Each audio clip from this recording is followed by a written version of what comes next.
आप आईएमएफ के प्रोग्राम में रहने के लिए माली नज़्म-ओ-ज़ब्त के रास्ते पर चलने के अलावा कोई और ऑप्शन हमारे पास मौजूद है? एक तो ये है कि 3 साल स्टिक करें फ़ंड के प्रोग्राम को। इससे निकलना आपके लिए इसलिए मुमकिन नहीं है कि हर साल तकरीबन 20 अरब डॉलर जो हैं, ऑन द एवरेज आपने वापस करने हैं। ये भी समझा देता हूँ। 14-15 अरब डॉलर तो हमारे फ्रेंडली कंट्रीज़ के पड़े हैं, जो हर साल हमें वापस रीप्रोफ़ाइल करने हैं करते या हैं। रीप्रोफाइल ठीक है। तो हम उसको रीप्रोफ़ाइल करते हैं। जब तक फ़ंड के प्रोग्राम में हैं, वो रीप्रोफ़ाइल होते रहते हैं। कुछ मनीज़ जो हैं, वो वर्ल्ड बैंक, एडीबी, मल्टीलैटरल्स की वापस जाती हैं। जब फ़ंड के प्रोग्राम में होते हैं, अभी आपने सुना ना कि वर्ल्ड बैंक ने कहा हम 20 अरब डॉलर आपको अगले 10 साल के लिए, और आईएफसी के थ्रू भी 20 अरब डॉलर यानी कि 40 अरब डॉलर का एक प्रोग्राम चला लेंगे।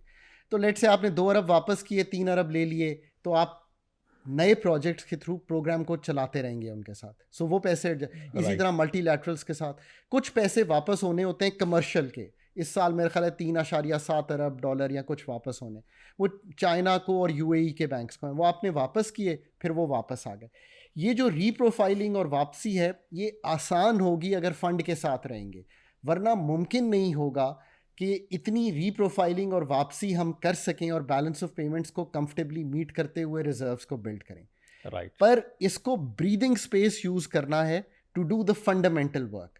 मसलन आपने कहा ना कि एक तो टैक्सेस की बात की, अगर आप कहें कि यार अगर आपने बजट स्ट्रैटेजी पेपर लिख कर देना हो हुकूमत को, तो आप क्या देंगे? तो क्या जी। देंगे? सबसे इंपॉर्टेंट ये कि अब आपने क्या करना है। आईएमएफ ने तो चलो ये लगा दी कंडीशंस, हमने टैक्स की बात कर ली, हम और बातें कर सकते हैं जो उन्होंने लिखा है।